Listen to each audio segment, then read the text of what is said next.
मैं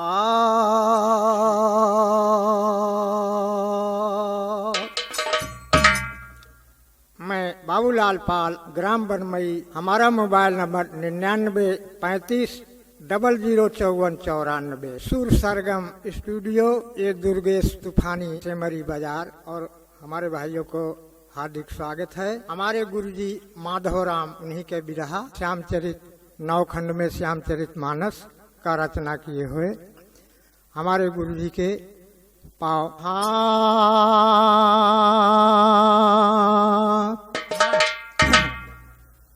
तो जय बजरंग रंग मारंग जा, शारदा खाली झोली भर जा, कई जा सभा बीच माय अमृत के बहुचा।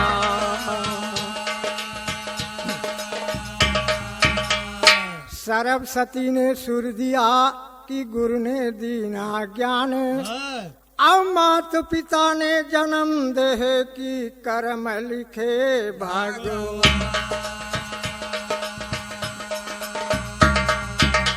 तो जाग जाग शारदा मैया, हमारी खेवई के नैया मैया, खेई के लगावा बेड़ा।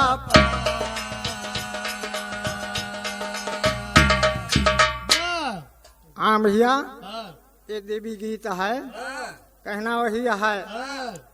अरे आई के देवी गावा गनवा, अरे चेला तू है पुकार दंगल धारी मनवा। आई के देवी गावा गनवा,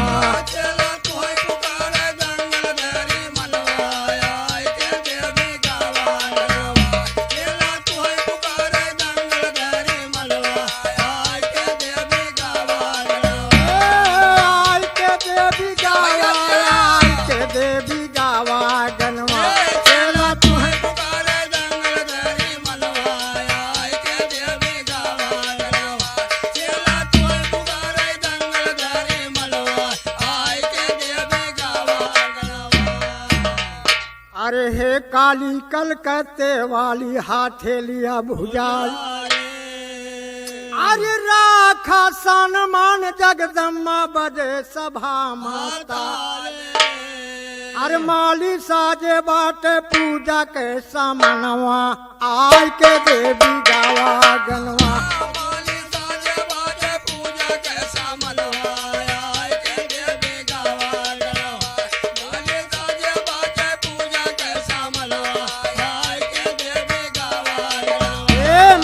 साजे बाटे पूजा के सामनवा, आय के देवी गावा गनवा।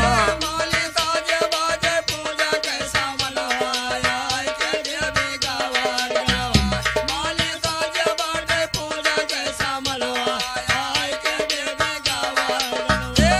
आय के देवी गावा, आय के देवी गावा, आय के देवी गावा गनवा। माला साजे बाटे दंगल धारी ए भैया। अरे अमर की हुआ लाका रुदल के तेग निशान, अरे तोहरे देह से महाबली भय सिरसा के मलखा। अरे बज्जर कई देहलू तू मलखा कई बदनवा, आय के देवी गावा गनवा।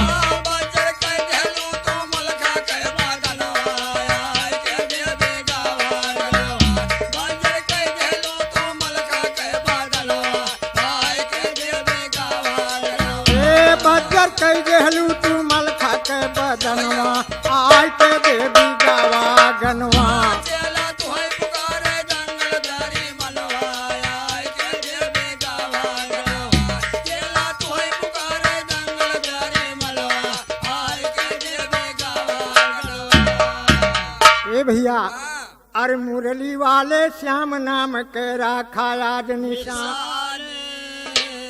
अरे समय पड़ी बा बालक पे, तू छोड़ा बिरज राजधान। अरे आवा हाली हाली राधा के सजनवा, आय के देवी गावा गनवा।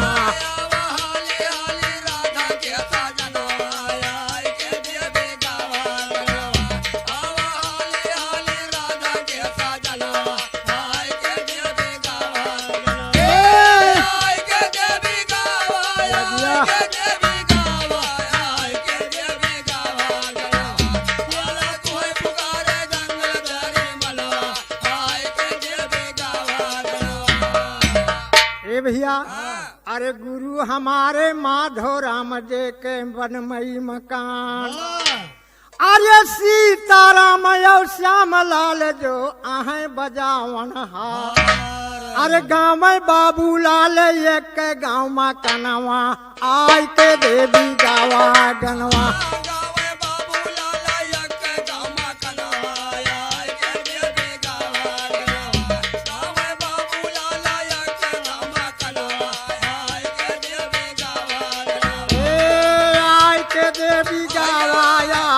देवी गावा गनवा,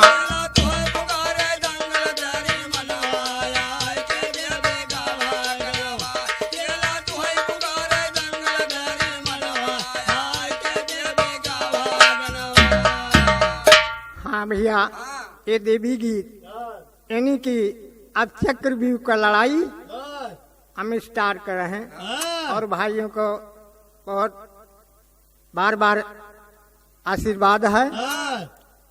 हाँ हाँ हाँ हाँ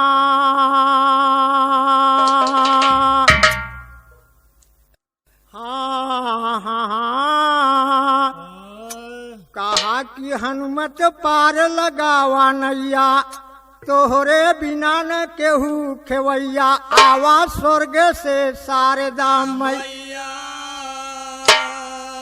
काटा बंद उबारा बालक करे पुकार,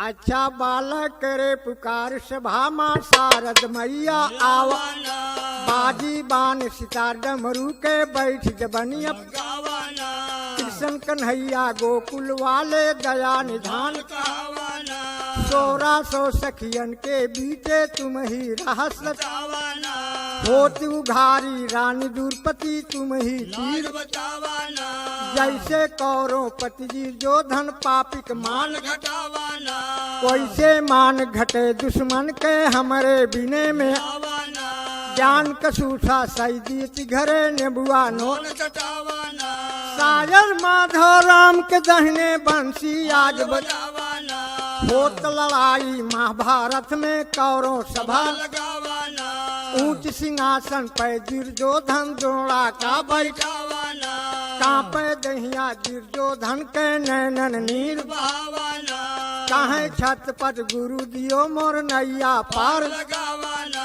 अरे दादा जूझ गए महाभारत मा जेह पे हमका दावाना।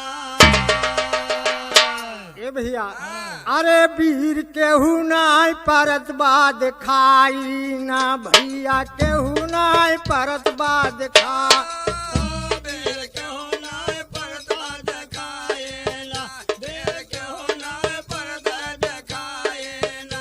अरे दादा के ऊपर भरोसा रहा, राम अब देई के दुहाई,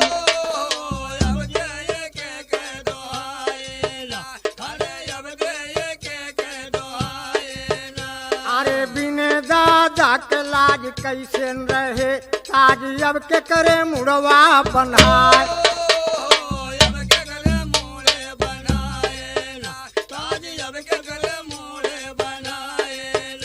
अरे रोमन नयनवा से पानी बहे, वीर कौरों के गई मूर्छा आई,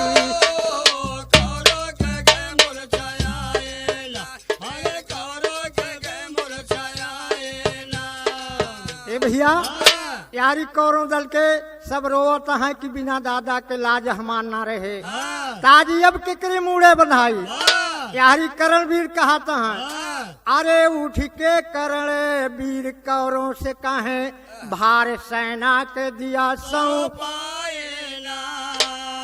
अरे सेनापति हमका दल के बनाए दिया, तब देखा हमरू लड़ाई,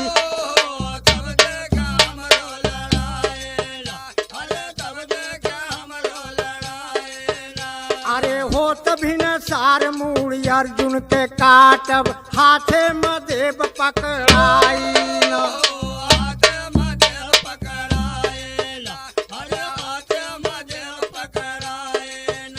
अरे जीत महाभारत के होए तो हार, भार सेना के दिया दिया सौंपा। सेना का दिया सौंपाएला, हर सेना का दिया सौंपाएला। अरे ताब यसुर थामा काहे करण जाए भुलाए मरदाई। जाए भोलाए मरदाएला, हर जाए भोलाए मरदाएला। अरे जौनी समय पर अर्जुन के अगवा सब जाए सेखी भुलाई। सब जाए सेखे भोलाएला, हर सब जाए सेखे भोलाएला। अरे जरिया करण फूट जाह से लवरिया सुरखी नयनवा में छाई। सुर के नयनवा मचाएला, हर सुर के नयनवा मचाएला। अरे होता न आज तू ही गुरु के ललनवा ले मूड कटवाई। ले मूड़ कटवाएला, हर ले मूड़ कटवाएला। अरे अर्जुन चाहे लाड़े बाध के समनवा तब नाय पिठिया दिखाए। तब नाय पीढ़िया दिखाएला, हर तब नाय पीढ़िया दिखाएला। ए भैया करण कहत हैं अगर ये अर्जुन बाध बन के लड़ी हैं करण ऐसे कार्य नाया है कि पीठ देखे हैं। लेकिन यहरी कहते हैं अरे बोले छाती पर सरदार अरे करना आपस में तकरार सौंपी के करे मुड़े भार ला बिचारी ना। सब गगरे मूड़े भाल बेचारेला, सब गगरे मूड़े भाल बेचारेला। अरे नाके करण की हाय अभिमान वो से लड़बना आसा जे के रथा के भगवान चक्रधार। जकर धाग भगवान चक्रधारेला, जकर धाग भगवान चक्रधारेला। अरे चक्रधारी ना जे के रथा के भगवान चक्रधारी ना। जकर धाग भगवान चक्रधारेला, जकर धाग भगवान चक्रधारेला। अरे जोड़ा बोले भुजा उठाई कौनो ऐसे रचा उपाय ले जा अर्जुन का बहकाई पाछे मारी। ले जाए अर्जुन का बकाई पाछे मारेला, ले जाए अर्जुन का बकाई पाछे मारेला। अरे अर्जुन से जो करे लड़ाई उनका दुई दिल झाई ले भाई बिगड़ा काम बनाई छत्रीधारी। ले भाई बिगड़ा काम बनाए छत्रधारेला, ले भाई बिगड़ा काम बनाए छत्रधारेला। ए भैया अर्जुन से लड़ाई के बड़े के वीर तैयार ना होता। एक वीर सुशर्मा उठ के बोला था अरे उठ के बोला वीर सुशर्मा अरे फौजा लैके जा बैरन मा अर्जुन का यार झबै बन मा बालिकारी। अर्जुन का यार जौबे बनवा बलकारेला, अर्जुन का यार जौबे बनवा बलकारेला। अरे हो जा जोड़ा से करार उड़ के चला वीर सरदा पहुंचा अर्जुन के दुआरे ललकारी।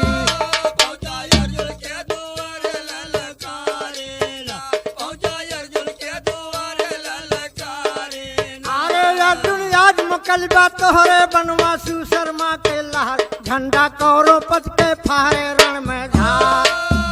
झंडा कौरो पद के फारे रण मझारेला, झंडा कौरो पद के फारे रण मझारेला। अरे सुन के कुंती माँ के प्यारा राधे पति का है पुकार जल्दी रथ कर तैयार बनुआ। जल्दी रथ कर तैयार बनवारेला, जल्दी रथ कर तैयार बनवारेला। ए भैया अच्छा जल्दी रथ तैयार करा जना देर लगावा जदुराई। उठे श्री कृष्ण चारों घोड़ा रथ मालीना नरवाए भाग सुशर्मा सेना लई के पीछे अर्जुन अर्जुन पछुआए 40 कोस के दूर चला गा वहीं पे मूर्छा मूर्छा जमाए लई के रथ भगवान पहुँच गए होने लगी लड़ाए काटा बंद उबारा बाला करे पुकार।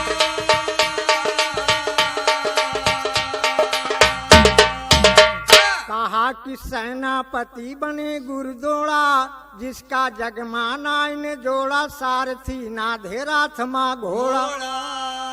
बोले कौरव पत गुरु से बीले,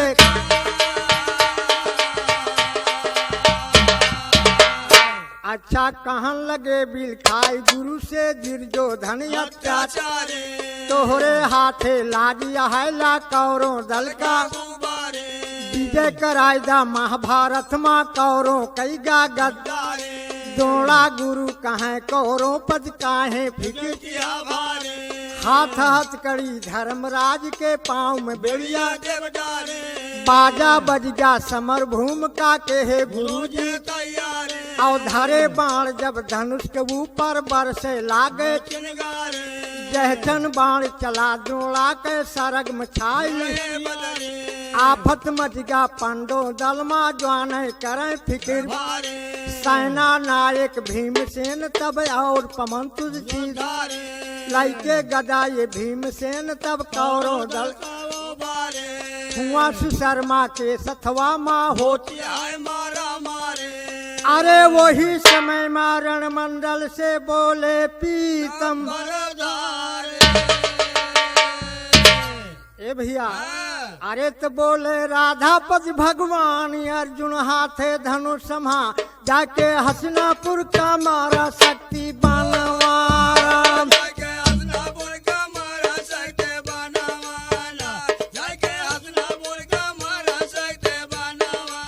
अरे साई तन को दियर लगौ ब्या फिर ना धर्मराज का पौ, अपने जियत पठैया जेल खानवारा।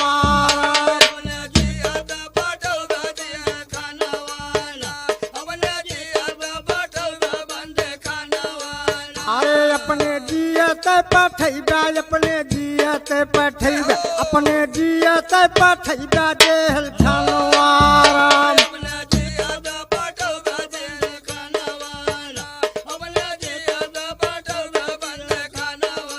अरे राजा अगर जियल का जई है हसनापुर ना हाथे आए, कौरों पर तू है पठई है फिर से बनवारा।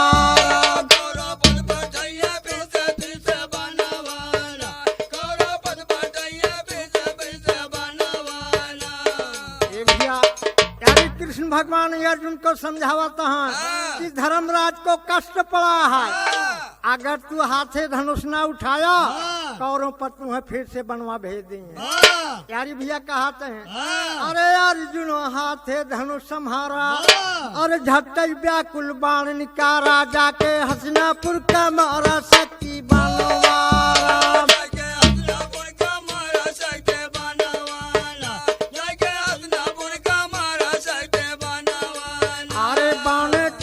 है मिलराई गुरु के रस से गा टकरा, पाड़े रस से बाहर आए गुरु सुजानवा।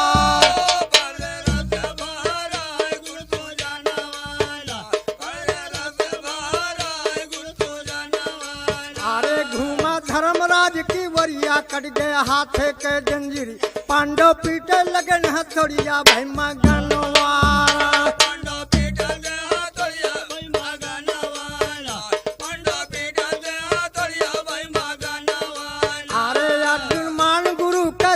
रथियो घोड़ा हो गया तू, भागिन कौरव दल के सूर लैके जानवारा। भागे कौरव दल के सूर लैके जानवारा, भागे कौरव दल के सूर लैके जानवारा। अरे जोड़ा गुरु ने शंख बजाई, अपने रथ का तुरंत घुमाए, चिंता छाई गुरुवर जब आइन भवनवा।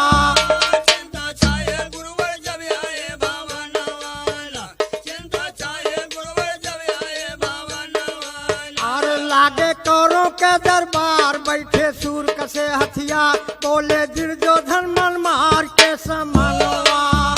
बोले दुर्योधन मन मार के समनवा, बोले दुर्योधन मन मार के समनवा।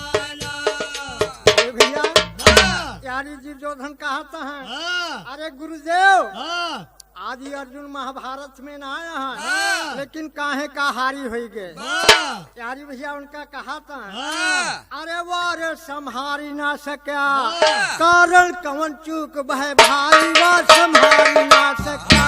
कारण कवय चूक भय भारी वा समारी ना सका।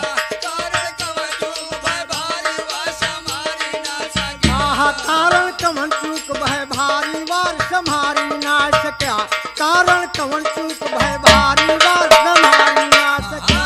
कारण कवय चूक भय भारी वा समारी ना सका। कारण कवय चूक भय भारी वा समारी ना सका।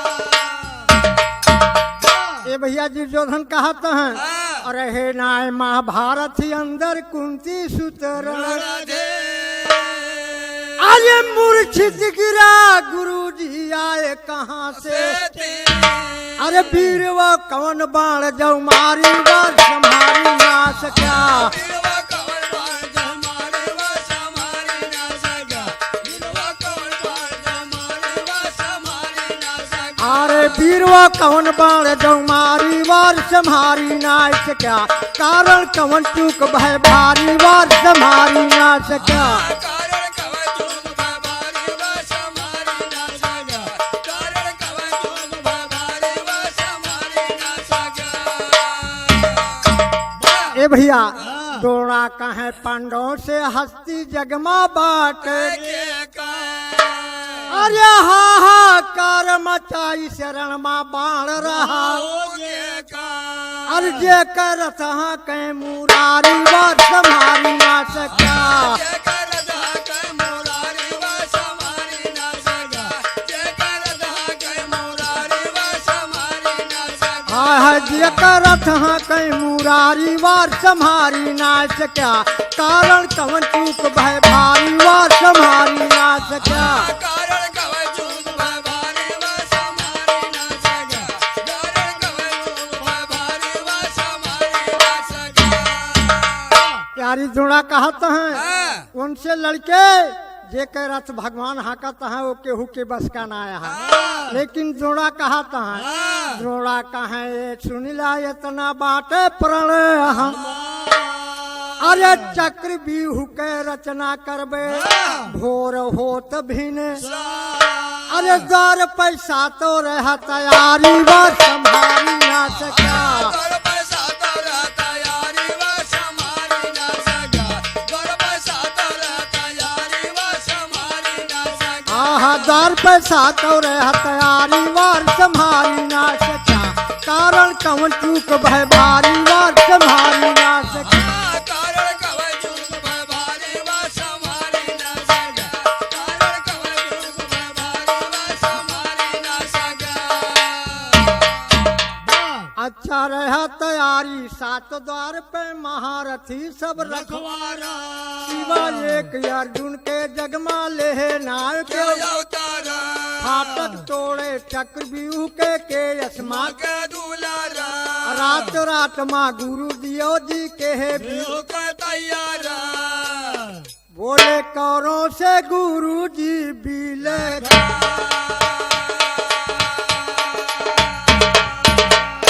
कहा कि बन के बीहू हुआ तैयारा, जेहमा बाटे सात मोहारा, सातों फाटक पे रखो। रखवारा धारा बह खून के महाभारत दरी,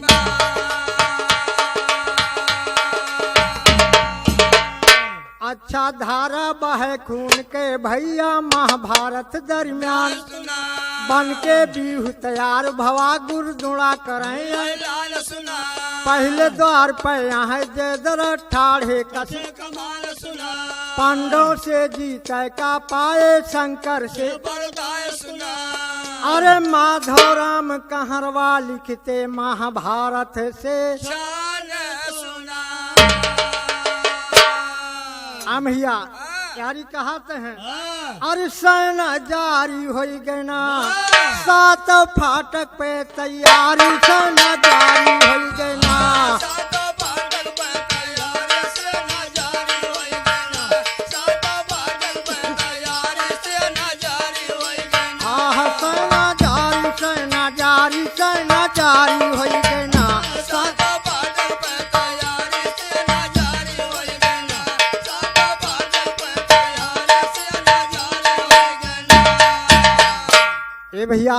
पहले द्वार पे यहाँ जय दर शिव जी के बर, वरदानी अरे दूसरे द्वार पे सेना नायक वीर धीर गुण, और सानी गुरुद्रोणा बलकारी सेना जारी हो गए ना।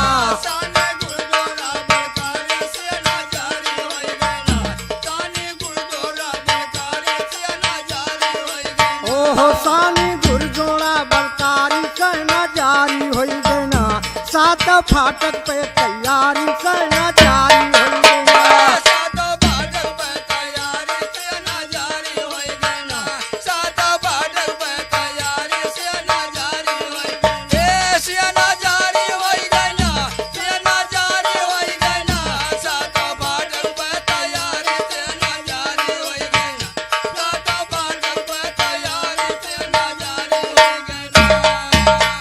हम ही हरि कहते हैं। और तीसरे द्वार पे करण वीर है कुंती माँ के ललनवा, अरे चौथे द्वार पे कृपाचार है आपन फौज सजा के, अरे आके निपटे बिहु मझारी सेना जारी हो गए ना।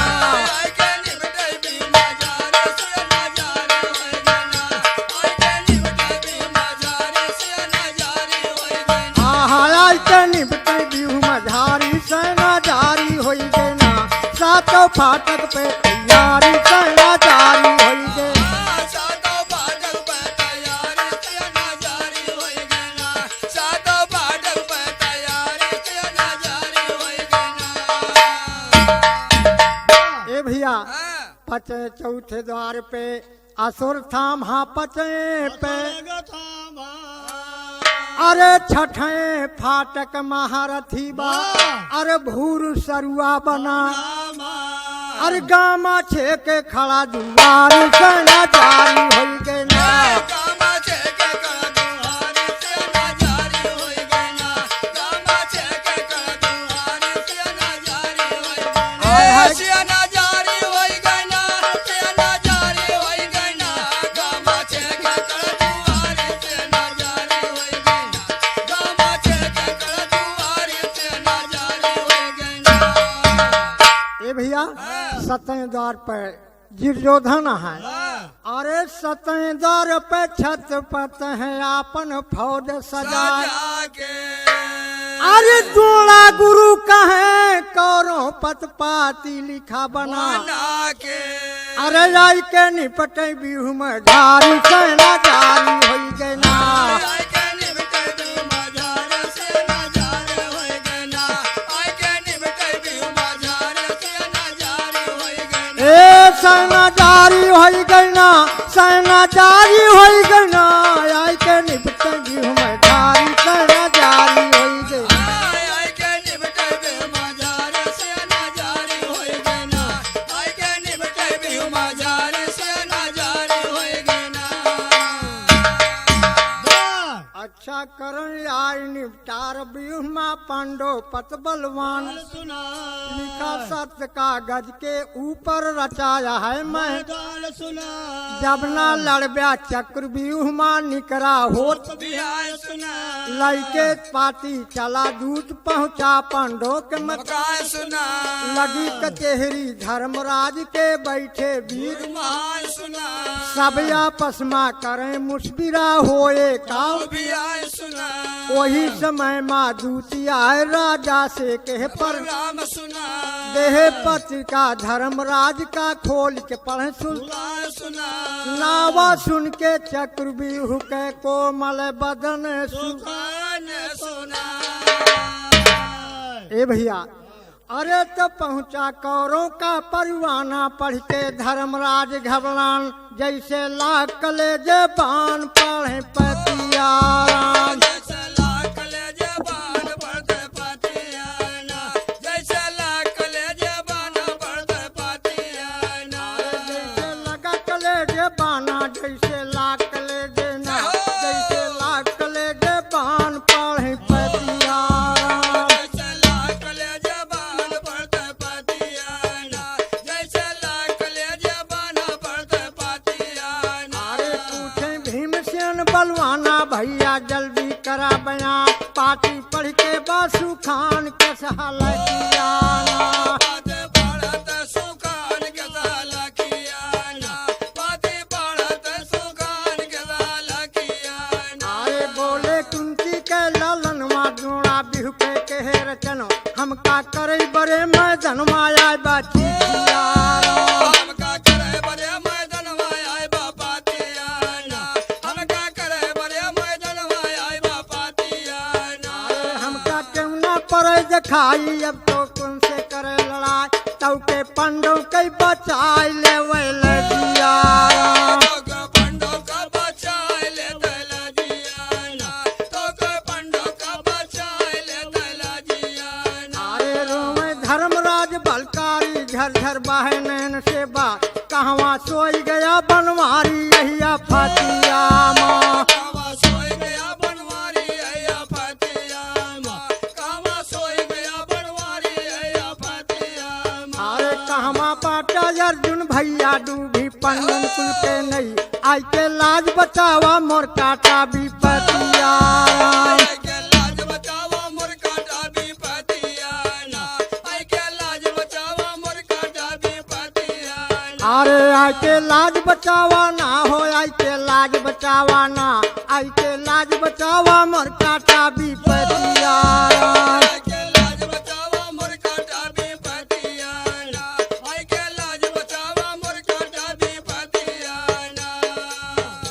अच्छा काटा बंधु बार आया वाहे जसदा के प्यारे और सभा बीच सन्ना छाई गए केहू कन खुलते बाकारे वही समय माँ अभिमन पहुँचे अर्जुन अखिया के तारे दशा देख दरबार की अभिमन अपने मन में बेचारे अभिमन कहा थे दादा से तू सुन ला अब कनवा पारे कवन मुसीबत आई गई बा बैठी हासम तुम्हारे कहीं दृष्टि हरे ललनवा रूठ गईन कर पारे कहीं दृष्टि सुना ललनवा रूठ गईन कर तार नाही अर्जुन घरे यहाँ न बाटे बार कुमार सुना फाटक तोड़े चक्र व्यूह के क्यों ना पड़े काय सुना इतना सुनते अभिमान तड़पे दादा से बतलाए सुना अर्जुन घर में नाई है तब अर्जुन कैसे संतान सुना फाटक तोड़ब चक्र व्यूह के हम कई के लाए लाए सुना रहन गर्भ माँ जब माता के तब के करी बयाए सुना गर्भावती रही माता हमरो रहा जन्म काय सुना आधी रात के समय माता बड़े जुअर चिल्लाए सुना उठे पलंग से तुरंत पिताजी गए महलों दर दरमियान सुना छाफा टक के कथा सुनाए धनुष वीर चौ चौहान सुना सतवां फाटक कहना पाइन हो गए तब तब भी आए सुना छाफा टक हम तोड़ देव सतह करा अच्छा भगवान सुना इतना सुनते गदा उठाए भीमसेन बल बलवान सुना अरे सतवां फाटक गदा से तोड़ब के हे भीम ऐलान सुना कहीं जब छा फाटक का भीमन तोड़ दी है तो सतवां हम अपने गदा से तोड़ दे लेकिन धर्मराज रोते हुए कहा था अरे धर्मराज घबराई के बोले अरे बेटा यहाँ न दानवार जई है न तुझसे सम्हारा जाए न तो से समाराना वार जाए न तो से समाराना अरे जाए न तुझसे सम्हार मोरे लालनवार जई है न तुझसे सम्हार वार जाए न तो से समाराना वार जाए न तो से समाराना अरे काली बदरिया सरगवा में छाइले आगे होए आंधियारा आगे होए आनियाराना हरे अरब होए आनियाराना अरे जोड़ा गुरु जब समहरिया में कोपे बाणन के होए बौछारा बालक होए बहुचाराना हरे बड़वा के होए बहुचाराना अरे जोड़ा गुरु जब समहरिया में कोपे बाणन के होए बौछारा बालक होए बहुचाराना हरे बड़वा के होए बहुचाराना अरे इतना सुनी के निरोमई जिसकी मुँह से न फूटई बकारा मुवन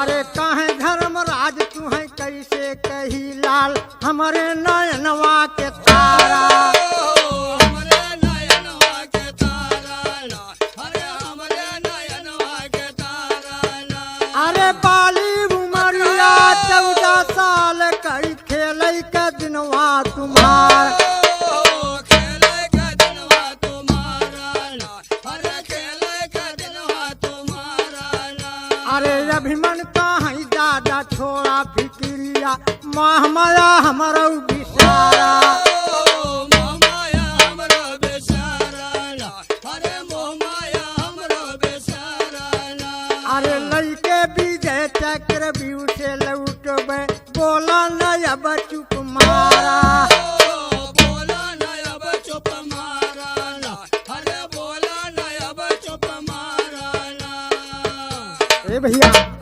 यारी देखा अभिमन अपने दादा से कहता है तो मैं संहारी के बिचवा अरे देखा आज गुरु के बानवा संहार के बिचवा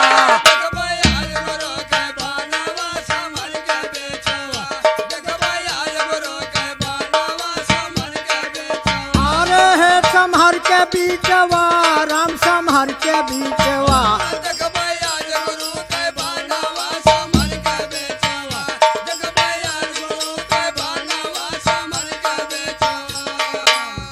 फिकिर कराना दादा दिल में जल्दी रथ सजावा अरे आशीर्वाद दिया यो सेनापति कई ताज अरे लावा लड़ने के समानवा संभल के बीचवा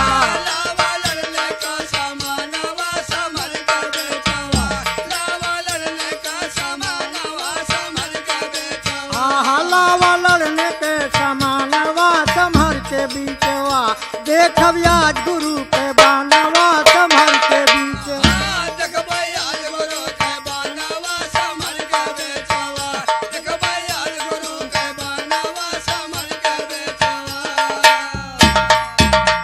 अभिमन कहा थे दादा से तू फिक्र छोड़ी जा हमरो अरे लाखों महारथी के दादा गोदिया सुन अरे खून से कर बयास नानवा